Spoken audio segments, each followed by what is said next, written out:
And yeah, we'll get into a little bit more with conic sections. All right. One thing I didn't really talk about is why they're called conic sections, really sections of a cone. Right. Depending on how you slice through the cone, you would get different types of figures. So let me actually import an image. I'll just go conic sections. That's the image I want. Maybe I don't even have to import it. I'll just show you on the website.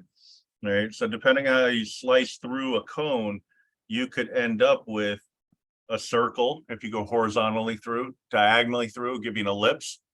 Diagonally through so that you're touching the edges. That'll give you the ellipse. Diagonally through so that you intersect, I guess is the right word. It's three-dimensional, so it's kind of different way of thinking about it, but diagonal slice so that it intersects the base of the cone would be a parabola, and also a hyperbola, except the thing about a hyperbola, I don't know if that's in the wiki here. Oh yeah, there it is. We look at it as two possible graphs. All right. So you have two cones, one ordinarily placed and the other inverted. If you slice through in such a way that you're slicing through both of the cones' bases, then you would end up with a hyperbola. Right. So that's a little bit about why it's called what it's called. I remember the days when it was like, well, you can't really rely on Wikipedia, and nowadays it's like all we rely on. But yeah, and just got to be cautious about what you pull from Wikipedia. Always have an idea that, okay, well, I'm hoping this is true, but let me see if I can vet the source. All right. But number 3 on 17 is a circle. Now, I'm gonna later on in the lesson talk about how just based off of the equation. Oops. I'm just like hitting random buttons here. How based off of the equation that you're dealing with a circle, right? And in a lot of ways, we just kind of let the process bear itself out. But I'll show you some tricks. And if you've tackled the review, the practice test, then you've come across a problem where it's like, how do you know that this is a hyperbola or an ellipse or whatever? So we'll definitely cover that. All right. So a little thick on the marker there. I'm going to group the X terms together. Leave a space to complete the square. I'm going to group the Y terms together. Leave a space to complete the square. I like to get rid of that 15, bring it over to the other side, just get it out of the way. So that makes negative 15 on the right-hand side. All right. So if I complete the square, which again just means applying a b squared over 4a to each term of the ellipse. So here's my a. So I got my a here and my b here. So it'd be 4 squared over 4 times 1, which is 4. So I'm going to tuck in a 4 here plus 4. And then again, because you can't just add something to one side of the equation without accounting for the other side. All right. Then again, I have an assumed 1 here. That's my a value. The 10 here is my b value. I'll do another b squared over 4a. That'll give me a 10 squared over 4 times 1. 100 squared over 4 is 25. So I'm going to add a 25 to both sides. On the left side, again, remember from last time, we take each of the new polynomial expressions and we factor them. It's always going to be the case that they're a perfect square. So x squared plus 4x plus 4 becomes x plus 2 times x plus 2, but we write it as x plus 2 squared. The other one, y plus 5 times y plus 5, so y plus 5 squared. And then negative 15 Negative 15 plus 4 is negative 11, plus 25 is 14. All right, so the center is negative 2, negative 5, and the radius is the square root of this number here, so the square root of 14. All right, and it's an absolute distance, so we don't need a plus or minus. There's really that's I'll say that's all there is to it. It's you know, a few steps, but they're always the same steps when you're dealing with a circle. All right, and in fact, when you're dealing with an ellipse, you'll cross, you know, you'll come across the problem in a similar fashion, but throughout it you'll encounter like little differences. But I'll walk you through that in a little while. All right. So an ellipse, I mean, I showed you on the Wikipedia, but an ellipse, you're talking about an oval shape, right? Something like that. All right. But it could all, you know, it could be oriented in different ways. We're only going to focus on horizontally and vertically oriented ellipses. All right. So another example of an ellipse might be something like this. All right. That would be a vertically oriented one. But you could also have diagonally oriented ellipses. You know, it's the same shape. It's just depending on how it's oriented, right?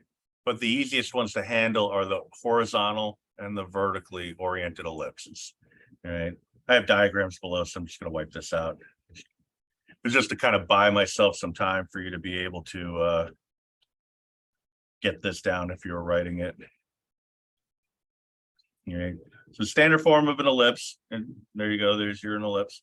The standard form is x minus h squared over a squared plus y minus k squared over b squared is equal to 1. All right. A is the horizontal change from the vertices, horizontal change of vertices from center, and B is the vertical change of vertices from center. All right. So you have vertex when you're dealing with a parabola, single vertex. But when you're dealing with other conic sections, you have multiple vertices. All right.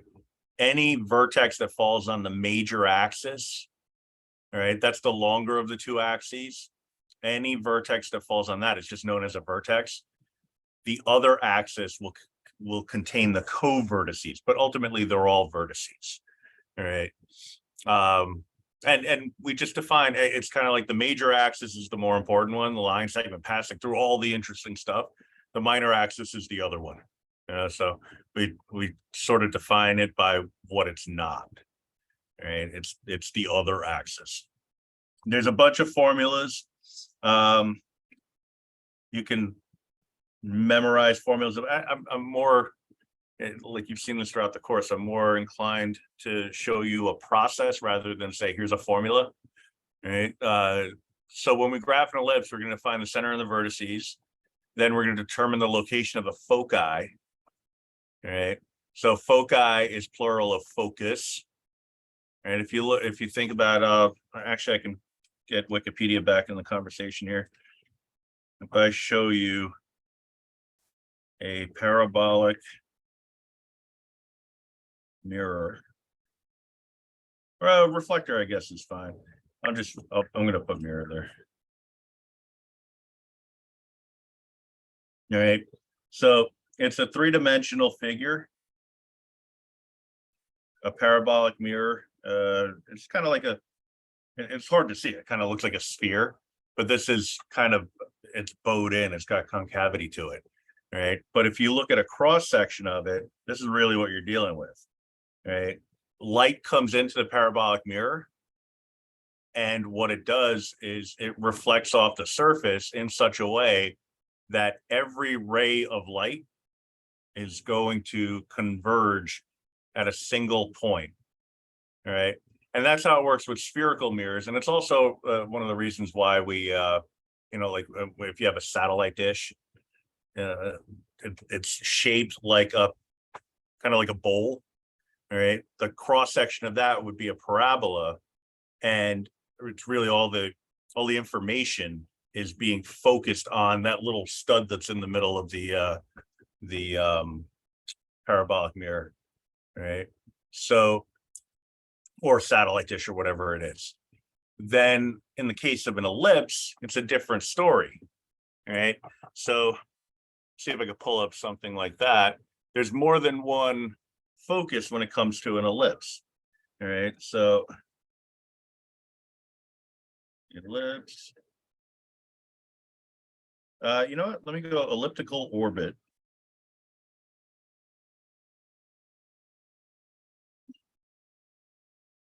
Foci. See what comes up. I'm just taking a stab at it here.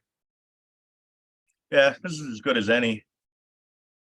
You have an elliptical orbit, Earth revolving around the sun, for example. What you're looking at, and the diagram with the sun and the Earth going around, it's basically saying that there's something at the location of the question mark, because the Earth is being pulled around the sun based off the sun's orbit. But if there were no other gravitational force at work, then it would be a circular orbit. It would be a perfect circle, or at least as close to perfect as nature can be. Right. But there must be another gravitational pull that is balancing out the pull of the sun. Right. And that's how, in space, you're dealing with that, like constantly. It's not just a matter of, hey, we got one point that represents the gravitational pull for anything in the galaxy. No, everything interacts with everything else. And so that's why it's so chaotic. Right. But this is an example of two foci. Right. And you can see the diagram below it with the line segments. The foci represent kind of a pull on the shape of this the ellipse. All right. And it's defined as being 2 points that, when you connect them to the circumference of the ellipse, as you see in the diagram, no matter where you are on the circumference of the ellipse, that'll always be the same distance. All right. So the distance from this point to this point, plus the distance from this point to this point, will be the same no matter where I place that point on the circumference, if I place it down here or wherever. All right. It's kind of like, some of you may have experience with this. It's sort of like if you take a piece of string, attach it, you get a piece of wood, you tap in a couple of nails, and then tie a string from one of those nails to the other, giving it a little slack. You put your pencil in the slack and tighten it up, and then just draw around. That's how you would make an ellipse. Right? Fun fact, it's not really anything too earth-shattering, but I remember years ago, I without realizing it, bought 6x9 speakers without having a place to mount them in my car. So I bought a box, like just an unfinished box, and I used the string, 2 nails, pencil technique to trace out the ellipse, and then I used the jigsaw to cut through it, and then I was able to place my 6x9 speakers in there. So it ended up working, and it gave decent bass. It wasn't anything too crazy, but like I wasn't looking for crazy. I wasn't looking for like my piece of garbage car to have like a thumping sound system, so it sounds like a like a bag of empty cans in a bag just shaking up. Like it was never something I was interested in. I just wanted to hear some pretty decent music. Right. So when we graph an ellipse, we need to know the center of the vertices, we need to know the location of the foci, and then we draw the sketch. All right. So let me show you how that works. The center, and again, I'm going to bring back the standard form from the previous page. The center works the same way as it does for a circle.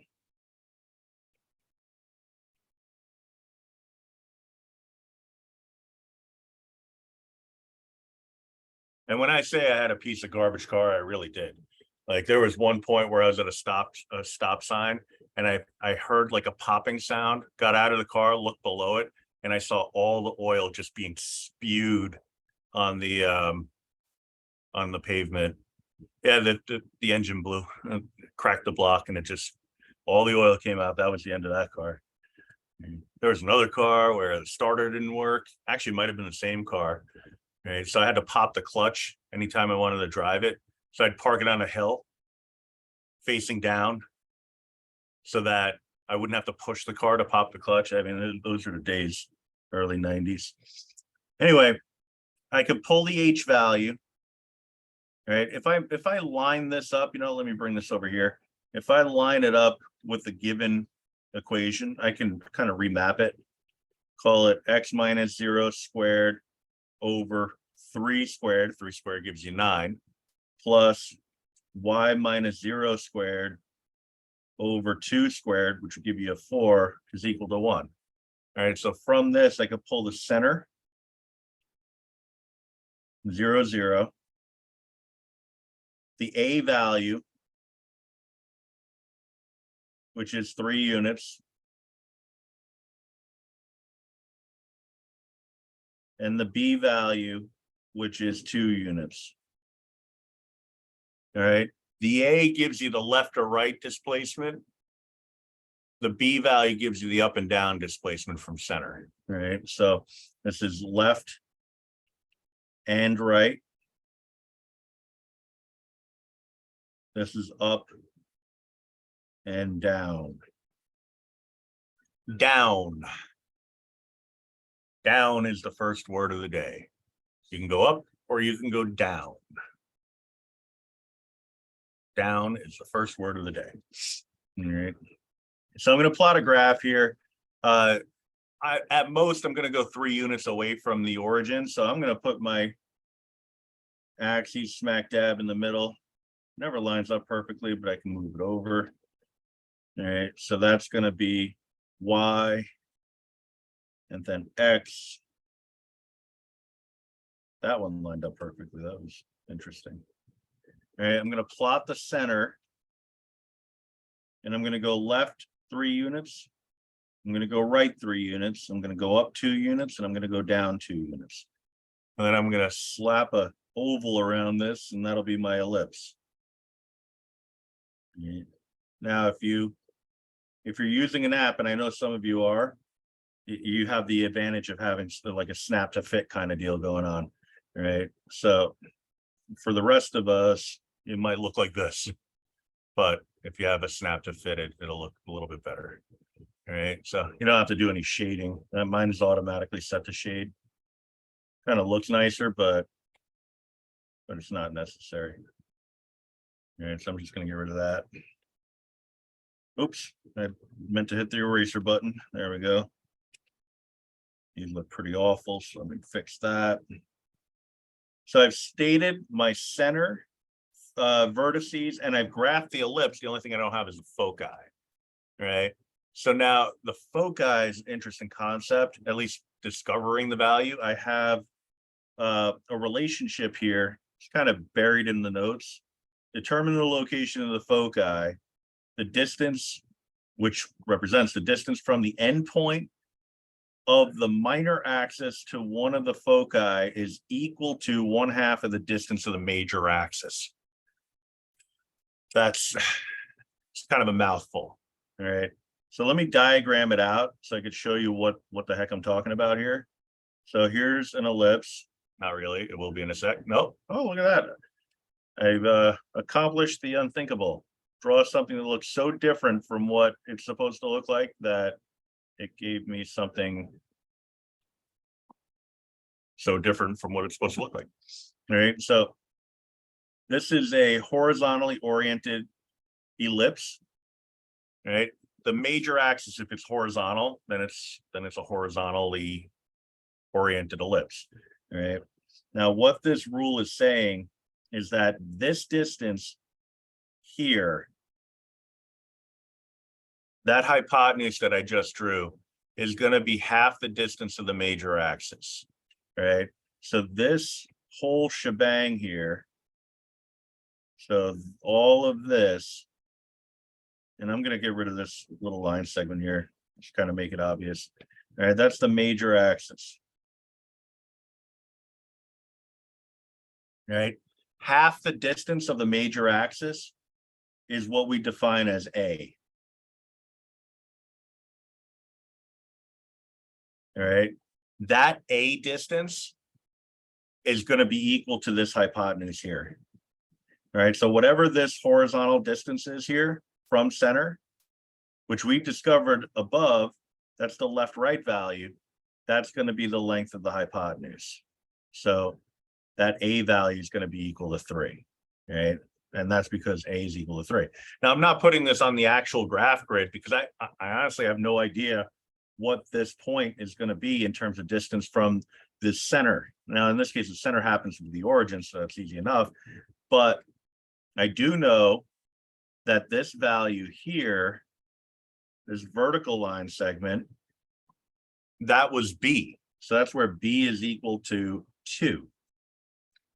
All right, so what I could do is apply the Pythagorean theorem to figure out the missing side, which I'll call X. You can call it X, you can call it F for foci, it doesn't matter. All right, so X squared plus 2 squared is going to be equal to 3 squared. So X squared plus 4 is going to be equal to 9, which means I'm going to move it up a little bit.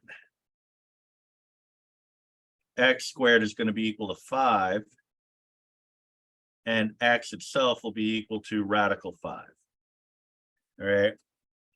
The foci are always on the major axis. This gives us the distance from the center to the foci.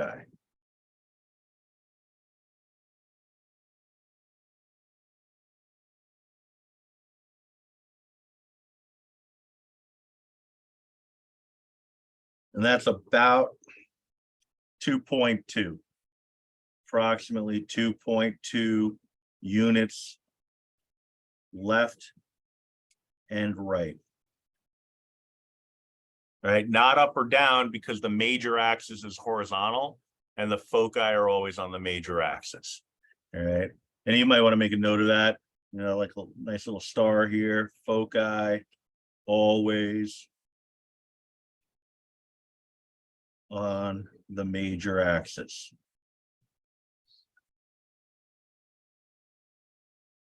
And the major axis is the longer of the two, so it's easy enough to see. All right, so in my official graph, it's telling me to go 2.2 units left of center and 2.2 units right of center. So that's going to put me, I mean, it's kind of compressed, but it's going to put me over here. Try to do a better job of that. About over here and over here. And I label that F1 and F2. All right, so those would be my foci. All right. Just kind of making a little amendment here. I'm going to say label.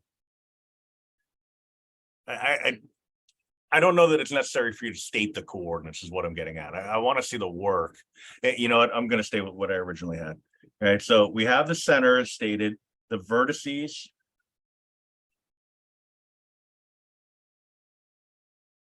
are -3, 0, +3, 0. The co-vertices 0, 2. Well, I'll go 0, -2 first. And 0, +2. And then my foci, you know, it gets a little kooky in terms of the organization, but my foci, I went left and right. I stayed on the x-axis, but I went left and right radical 5. So negative radical 5, comma 0, and then radical 5, comma 0. All right. So ultimately, I mean, there's a lot of stuff here that you probably don't need to write. Ultimately, I need all of this statement of these facts, as well as the center, to be in your solution, and then the graph. All right, so all that stuff should be there. This stuff over here is background work, instructional purposes only, really. The idea is that you should be able to calculate pretty much all this stuff just by you know, using a calculator or, you know, doing some quick mental math. All right, so everything, basically everything that's boxed in red, the graph also, I don't want to box the whole thing in red. Those need to be part of your solution. Actually, I think I'm going to box the whole thing in red.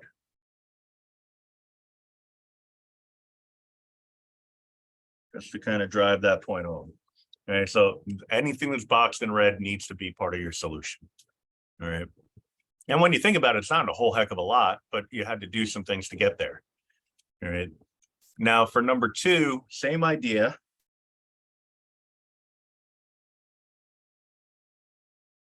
Going to bring down the model.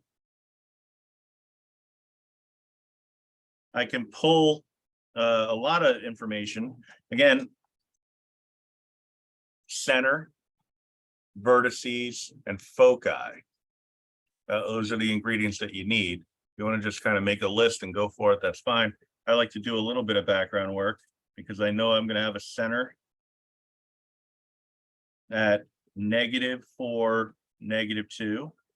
All right, and that's again because the negatives are built into the equation. In order for x minus h to have become an x plus 4, h must have been a -4. All right, the a value is 3. The b value is 5. All right, and that's because a squared is equal to 9, b squared is equal to 25.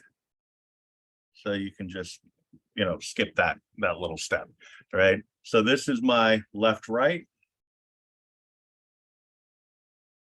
and this is my up down. All right, so if you want, you could actually state the vertices, the center of the vertices right away. All right, so I'll start the graph because you have everything you need to actually create the graph just from these few steps that I just performed. All right, now this one is centered at -4, -2, and then I have to go up 5 units, down 5 units. So I need to give myself a little space on the low side. So I'm going to kind of offset my graph a little bit, give it more negative area. Really walks on me. It's crazy.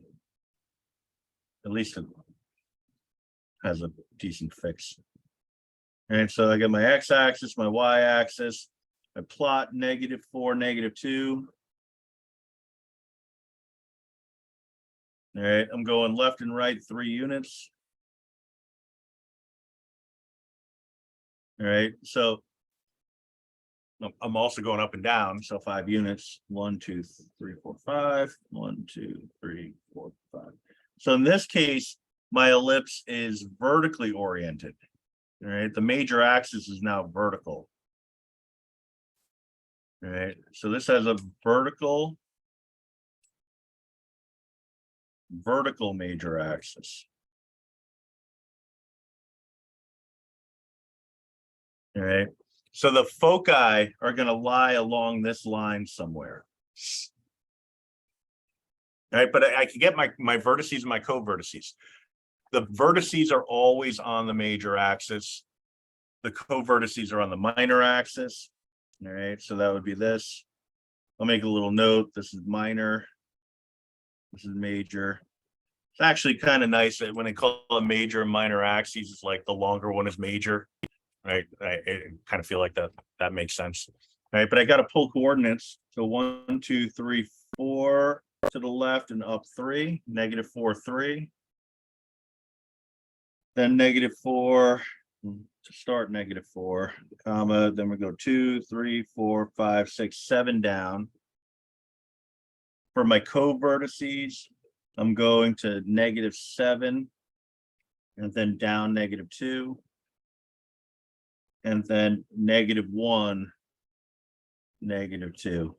So I'm really just adding 3 to I'm adding and subtracting 3 to the x value of the center, and then I'm adding and subtracting 5 to the y value of the center. Like a locked aspect ratio here, so I can't really get it to fit perfectly. It doesn't have to fit perfectly as long as you're in the right neighborhood. And we could always use the old trick of You missed the point, make the point bigger. All right. So I have the vertices, co-vertices. Now I need the foci. All right. So same idea. I'm going to draw a diagram here. And it's a little out of whack there. Well, let me get rid of the shading first.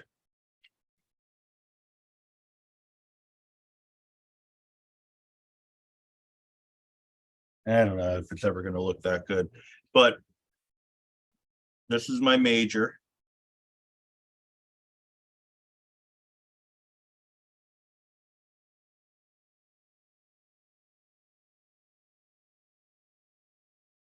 All right. Then I have my minor axis that comes out. It actually goes through the whole thing, but for the purposes of making this as clean of a diagram as possible, I'll just show half of it. All right. We're going to have a point over here somewhere connected with a vertex along the minor axis. So one of the co-vertices, that's going to be half the length of the major axis. Now, this distance here, we got that from the B value. All right. So this is B, and it has a value of 5.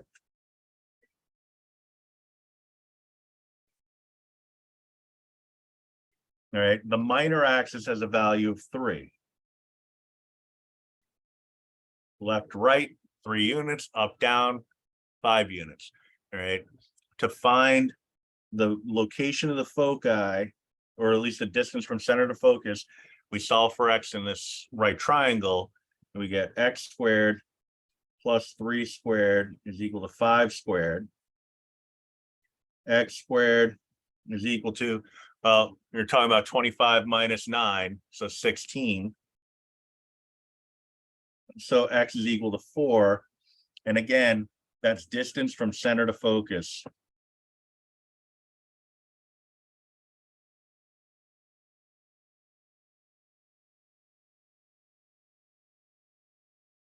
And again, that's an up-down. Right, and that's only because it's a vertical major axis. So I'm going to go from the center, I'm going to go up 4, plot a point, call that F1. Doesn't matter which one you call F1 and F2, just one should be one and the other should be the other. And this is my F2. Then I'll just make a note of those coordinates. My foci are at 1, 2, 3, 4 to the left, 2 up, so -4, 2. And then 1, 2, 3, 4 to the left, and then down 1, 2, 3, 4, 5, 6 units. So -4, -6.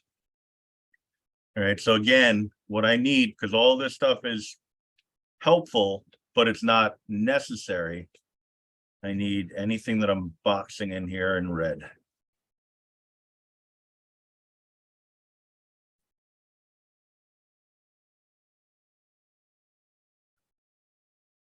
That took a walk on me.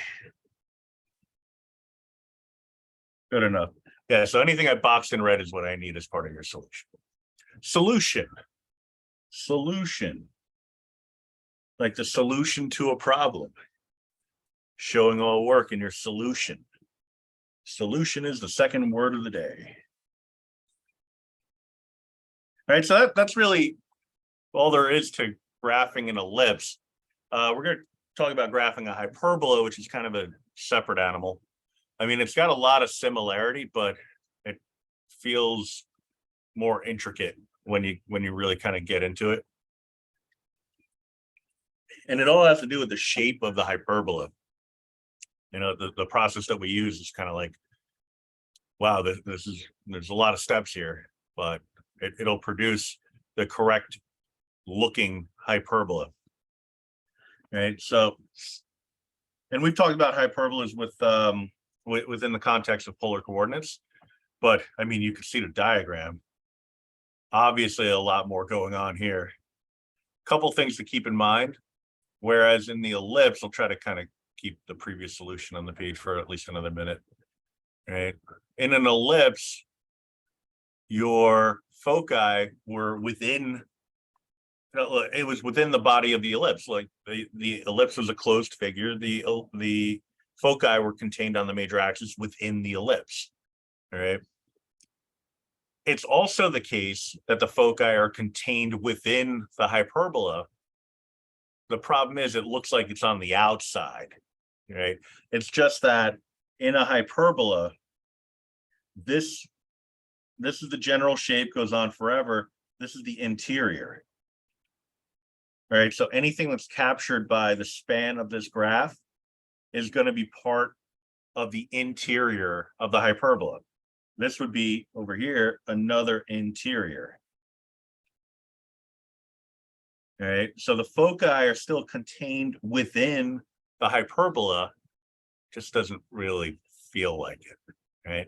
Now, we're going to find our vertices and co-vertices the same way that we did for the ellipse. We have to identify the transverse axis, which has the same role as the major axis, but there is no size relationship between, we call it, instead of the major or minor, we call it the transverse and the conjugate axis. All right, there's no size relationship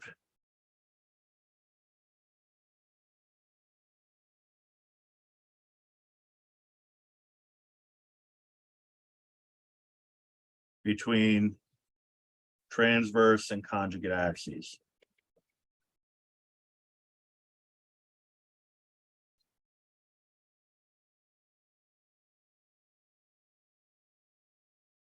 All right, so that's very important to keep in mind, because one of the ways that we were able to determine what, or the way that we were able to determine which one was the major axis was that it was the bigger one, right? You could have, in this case, with the hyperbola, the bigger one being the conjugate axis. It's not necessary that the bigger one is the transverse axis. It'd be nicer if it was, but it's not the case, right? What we get as kind of a rule of thumb here is if the x variable comes first. So just looking at the structure of the hyperbola standard form, you have a positive x variable, or x ratio, I should say, and a negative y ratio. In those instances, the hyperbola is going to open outward. All right. If the x variable, I keep saying variable, the x ratio is positive, then it opens outward, left and right. All right. That, and usually that means that the x ratio comes first in the equation, in the standard form equation.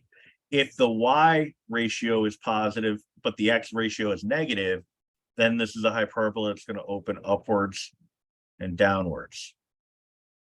All right.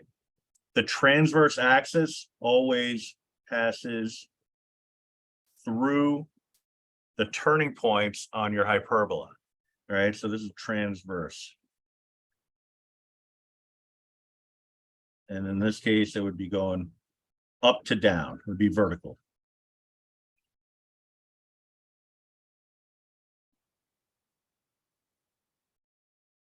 All right. So I kind of look at it like, take the n out of transverse and just say, actually, you'd have to take the n and s out of it. But I think of it as traverse, like I'm traversing from one curve to the other. What's the quickest way to do it? To go from vertex to vertex.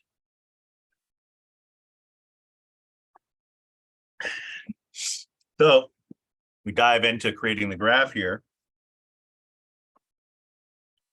We determine and plot the intercepts, right? Not always intercepts, it's really vertices. It's kind of a typo. We create, I'm going to say, the center and vertices. We create what's called an asymptote rectangle, and that'll create oblique asymptotes, so slant asymptotes, and we'll determine those equations. And then we use the Pythagorean theorem to find the distance from the center to the foci and plot that. All right, and then draw a final sketch. All right, so the first example here, you see same general structure. All right, I'm going to rewrite the formula. This one has the x ratio coming first, so I'm going to write it as x minus h squared over a squared minus y minus b squared. Where did that come from? H. I'm really batting 1,000 here. K.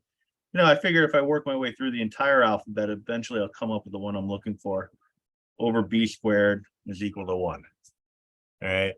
So if I restructure it as x minus 0 squared over 5 squared minus y minus 0 squared over 4 squared equals 1, then I would have the ability to just pull the center. Center is 0, 0. Oops, extra comma there. The a value is going to be 5. The b value is going to be 4. All right. So this is my left, right. And this is my up, down. Now it's left, right because the 5 is associated with the x variable. All right. So it's the x variable that gave us this 5. It's part of the x ratio. All right. X represents a horizontal movement. The y ratio tells me the up, down. All right. So wherever the x is in the hyperbola equation will drive where you pull the left, right, and the up, down. All right. So I can start making my graph. It's centered at the origin, so I'm going to go smack dab down the middle like I did with the first example. Label it up.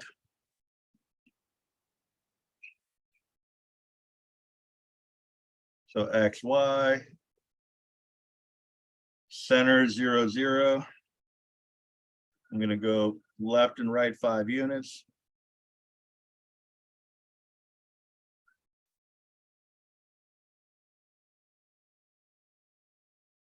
I'm going to go up and down 4 units.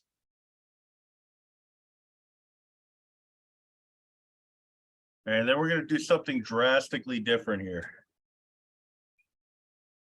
We're going to create an asymptote rectangle. All right. So if you look back on the previous diagram, that would be this dashed rectangle that you have in the middle.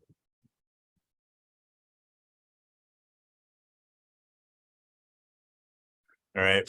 So that's what we have to come up with. But you see that it passes through the vertices and the co-vertices. All right. So it's really not, it's not that bad, at least to plot it. But then, you know, like what you do with it is also important. And so we're going to create the asymptotes in addition to that. So I'm going to use dashed line segments.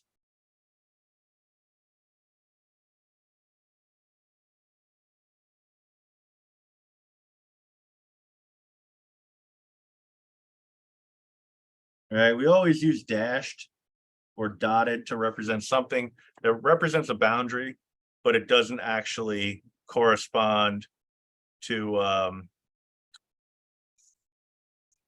you know, an actual graph. All right, so that's really where we're at there, or what we're getting towards there. All right, then what we're going to do is draw diagonals passing through the corners of the box. All right, so it gets messy pretty quickly. What I would recommend is before you go too far, we state the coordinates of the vertices just so they don't get lost in the shuffle.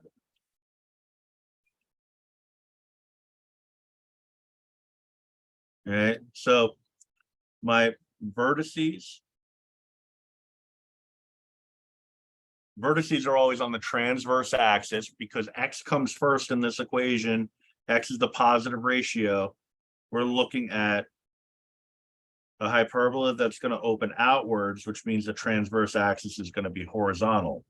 All right, so these two here and here would constitute my vertices. So -5, 0 and 5, 0. Then the other two, which I'll overlay in green. I've been using green for the foci, so let me stick with that. I'll make it blue. So these two are my co-vertices.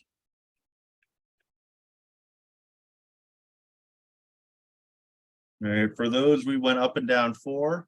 So 0, -4, 0, +4. All right. So then I'm going to make my diagonals. I need to go through these points with one. So actually the center also. All right. So that part's not terrible. Again, you just got to keep organized. A little straight edge goes a long way. Right. So we'll just kind of leave that up to you. Just try to be as organized as you can be. I'm going to wing it. Hope for the best. Again, this should be a dashed line.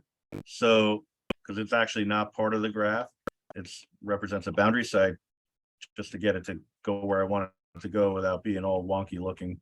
I tend to draw it as a solid line and then erase the components. This app doesn't have the ability to draw a dashed line, right? So you just got to kind of deal with that. Then got to go the other way. So I'm gonna do the same thing, just go in the opposite direction. You can see how my penmanship just kind of goes off the rails.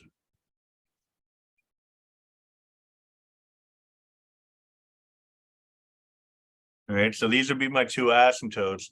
Now, I'm not going to ask you to write the equation. I know I said it on the previous page.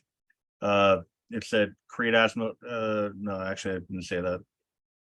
Thought it did. Create asymptote and determine equation. So let's just get rid of that part of it.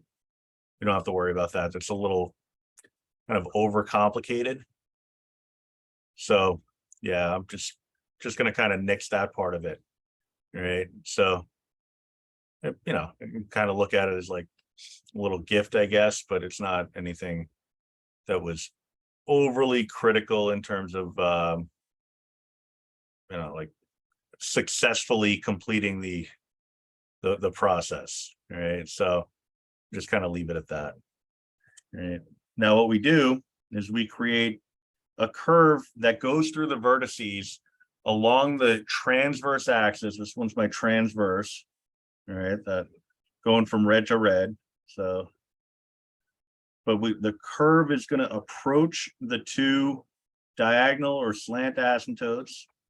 Oblique asymptotes, another name for it.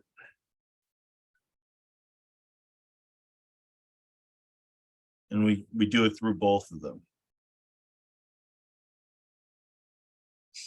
All right. And so that's what our graph would look like. It should be symmetrical, but you know, when I draw it, it never really is. It's unfortunate, but it's you know, it's a product of the ability to actually write, you know, so, or draw, I should say. So the other thing is the foci. So we have to compute those. Now the relationship is easy enough. Like I did the whole diagram for you before with you know, showing you where the points come from and all that stuff. This is kind of spanning into sort of a different way of looking at coordinates, right? So what we're going to do here is we're still going to rely on the A and B values, right? But what we're going to do is just jump right to, you know, a formula, and that has to do with the fact that I don't have the kind of nice relationship that I had with ellipses, where the distance from the foci to any point on the ellipse, remember that from the Wikipedia page, that distance going from here to here plus here to here, it never changes when you add them together. All right. For a hyperbola, it's the first one, it's going to be a constant relationship with the first distance minus the second distance, not plus. So it's a little bit more complicated to diagram out. So for that, we just kind of go right to the formula. So for the foci, so distance from center to focus,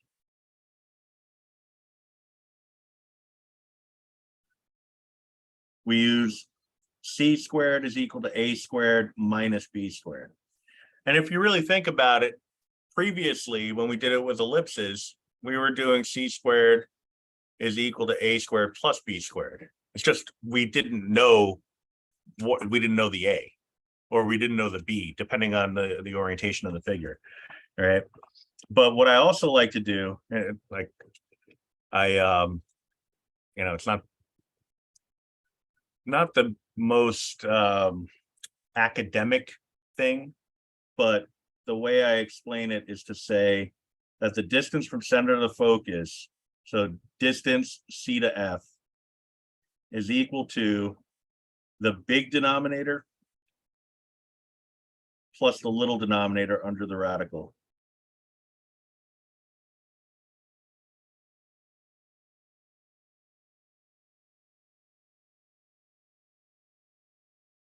Denom for denominator. All right. So you take the big denominator and add to it the little denominator, and you would get, under a radical, the distance from center to focus. And I'm talking about right back in the beginning. So the big denominator was 25. The smaller denominator was 16. So I would do 25 plus 16 under a radical. My radical game is off tonight.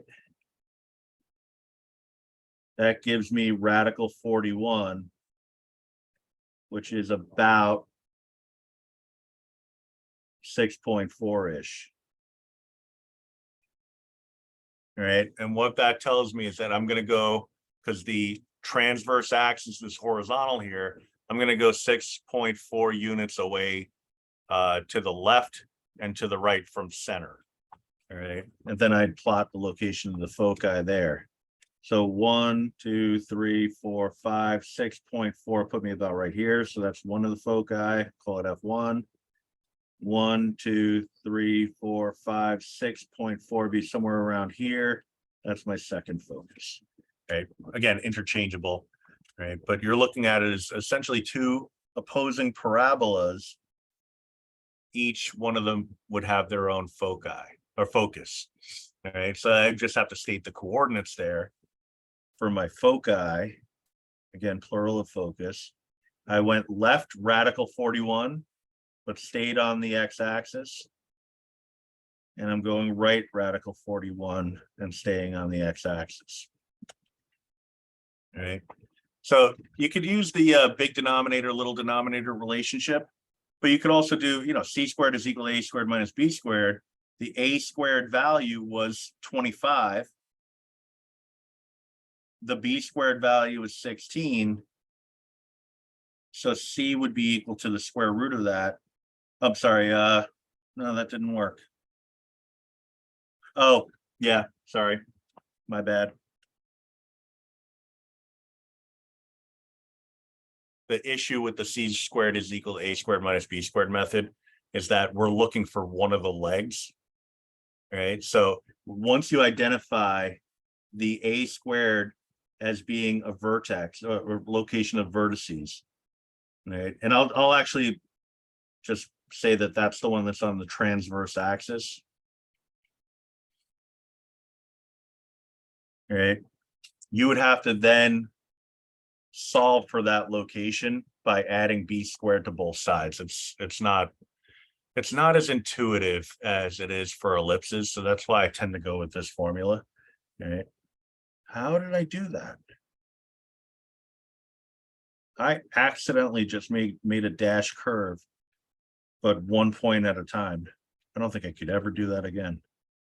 All right. So anyway, it's just more evidence that we should probably stay away from this method and just go to something that is a little bit more procedural.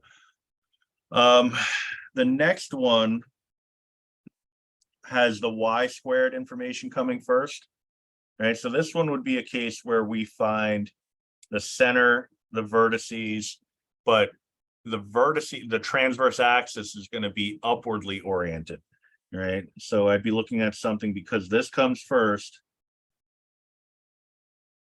it's going to open up and down. All right. So my center, so again, y minus k squared. And again, you could just refer to the formulas here, but essentially it's just the reverse of what we had for the previous version of the formula. So anything that was associated with y is going to stay with y. Anything that's associated with x is going to stay with x. So pretty much everything gets flip-flopped. All right.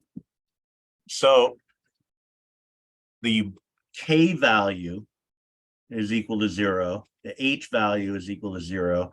Center is still h comma k. So it's still going to be 0, 0, but you don't want to accidentally plot them backwards. Now, in this case, it didn't make a difference. They're both 0. So if you plotted them backwards, you'd be all right. But if it's something other than 0, then you're not going to have a good time. All right. The a value. So a squared corresponds with 25. So the a value is 5. The b value corresponds with 16. So b is equal to 4. The a is still your left, right, and the b is still your up, down, except it's part of the second fraction now that you get your left, right. But as long as you label it a and b, you should be good. So left, right, up, down.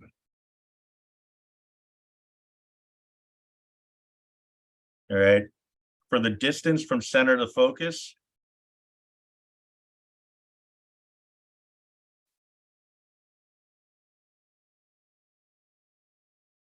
which again, I abbreviate D, C to F, the square root of the sum of the two denominators. So it actually doesn't matter what order you add them in. I like to keep the big one first, but it really doesn't, again, make a difference. Now, the ingredients that make up this hyperbola equation are the same as number one.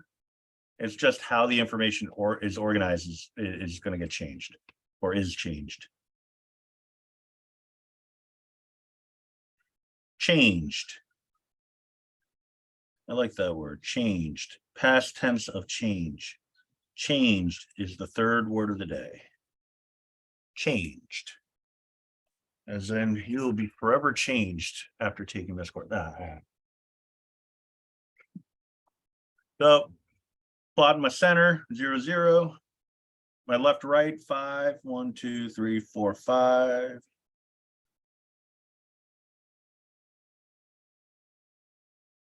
Up and down 4.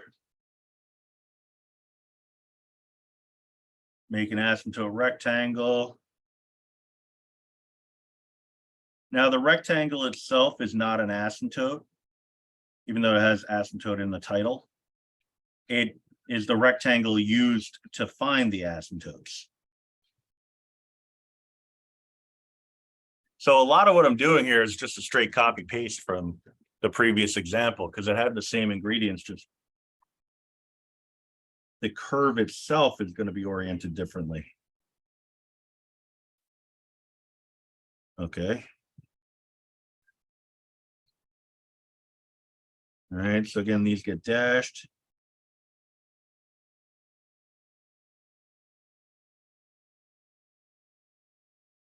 All right, my vertices,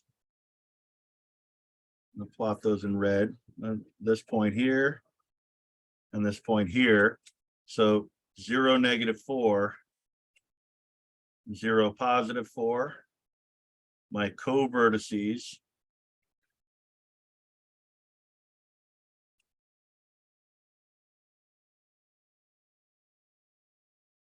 That's my left and right now. Every aspect of this is just getting reversed.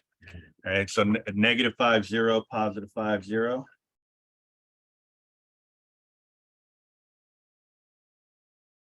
The curve itself passes through the vertices. And because the y information came first in the original standard form, we're opening upwards and downwards. And the foci are displaced vertically from center because it's always on the transverse axis. And we know that that's about 6.4 units. So 1, 2, 3, 4, 5, 6.4. That would be my first focus. And then 1, 2, 3, 4, 5, 6.4, about right there. That'd be my second. Coordinates 0, negative rad 41, 0, positive rad 41. All right. So again, just all of this information is required. What you do beyond that is your business. Well, and also the center, right? So same idea as the ellipse. You need to give me the coordinates, the appropriately plotted graph, and then from there, you know, when I say coordinates, I mean center, vertices, co-vertices, and foci. From there, you can scratch out any other information you want. It's just not relevant to the grading process. Right. So those are both centered at the origin. Now I want to do one where it's not centered at the origin. And really all it is just displacing everything that we just did. It's going to be shifted over and up or over and down. So it all depends. All right. So let me state the center.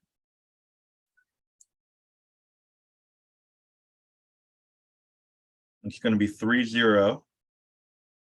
My A value is going to be 2. The B value is going to be 4. See, you want to streamline the process so that you're not spending the rest of your life doing one problem. Distance from center to focus, square root of 16 plus 4, or 4 plus 16. Addition's commutative. It doesn't make a difference. Gives me a radical 20. Not going to lose any sleep over simplifying radicals. One of the reasons is because the calculator can do it for you anyway. All right. But I need the approximate value so I can plot it. So it's about 4.5. So I'm going to plot my center at 3, 0, which means if it's centered on the positive x-axis, I want to have a little bit more positive x-axis to work with. So I'm going to offset. Oh, that's weird. I'm going to offset my vertical axis to be more to the left.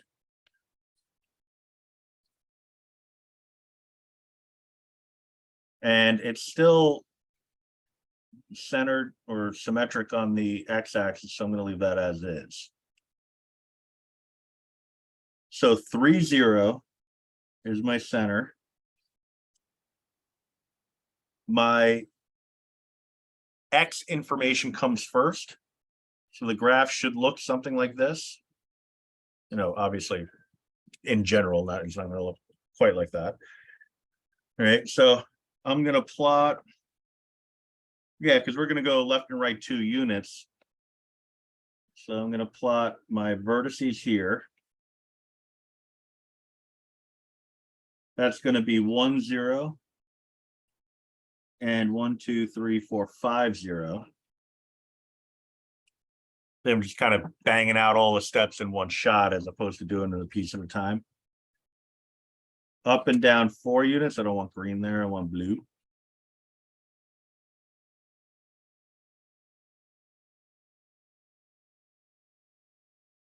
All right. So my co-vertices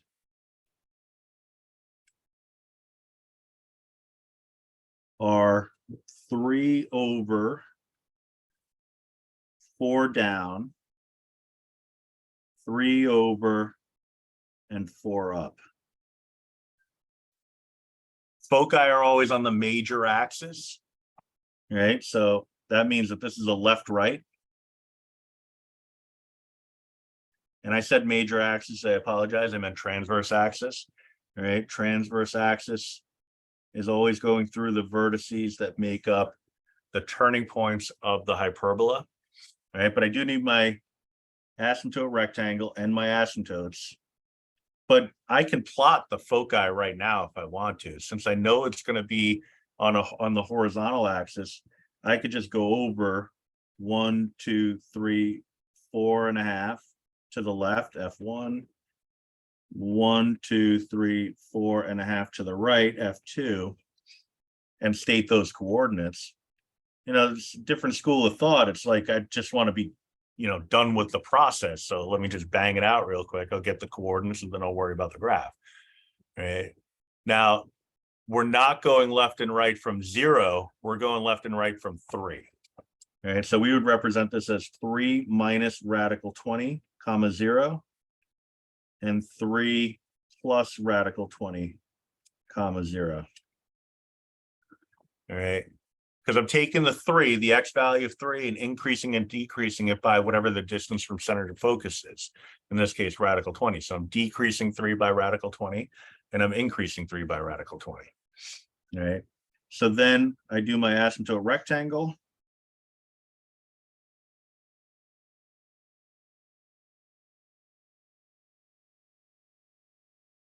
And then I create my asymptotes. So it's going to be a little steeper than before. And I'll dash it up in a sec.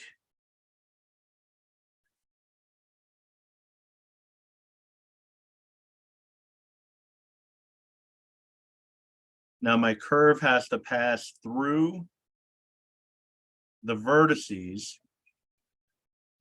and approach the asymptote. So it's got to be kind of a nice wide set of curves.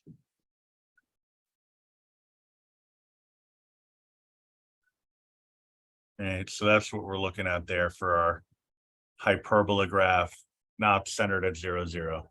And like I don't want to beat it to death, but number 4 is really the same idea. So I'll just scratch out a solution and leave it up in the class notebook because it's really same idea, except you're going to be opening, because the y stuff comes first. This one is going to open up and down. There was a little twist on this one.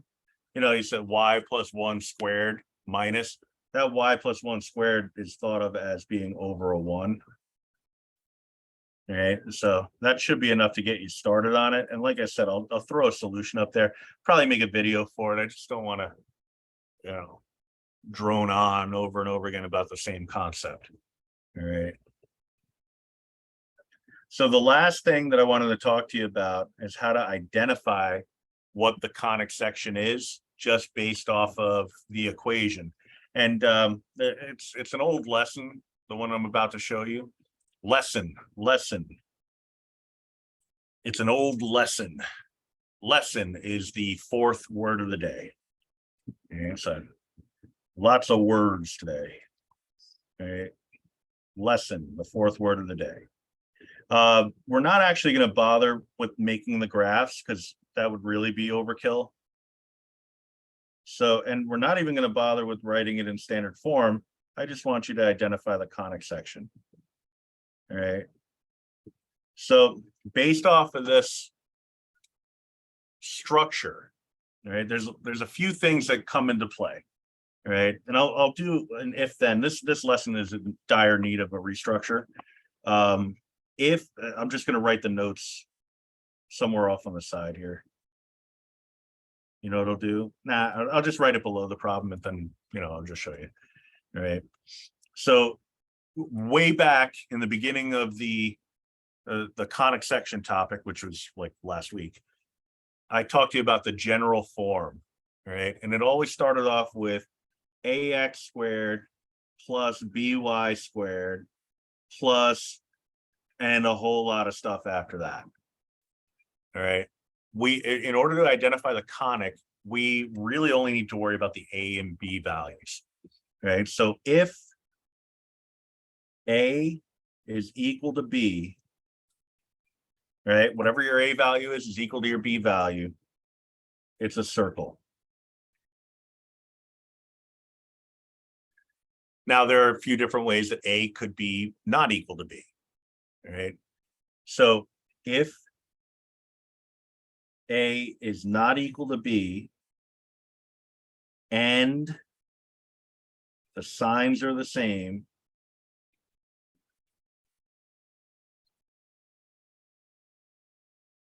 then it's going to be an ellipse.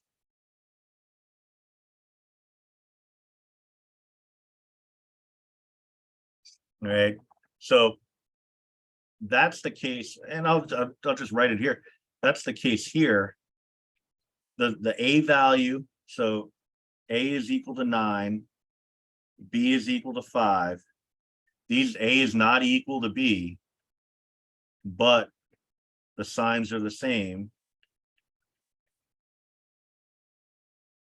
This must be an ellipse. So therefore, it's an ellipse. All right.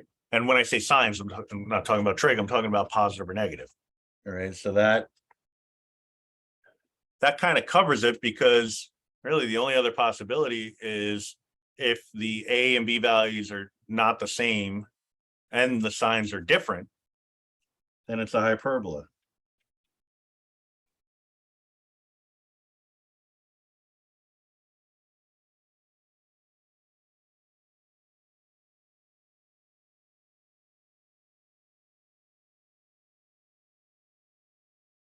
All right. So looking at number 2, the A value is equal to 1. The B value is equal to 1.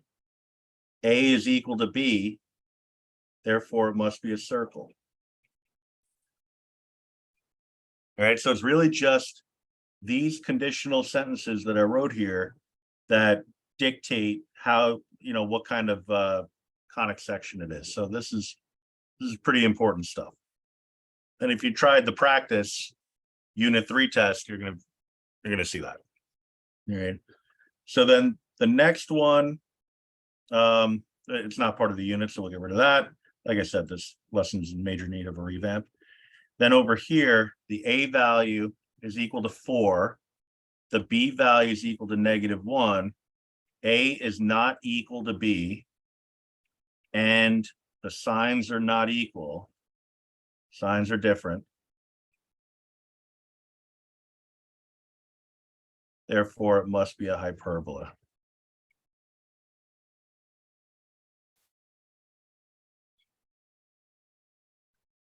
I'll just kind of try to get it all so that you can sort of see both.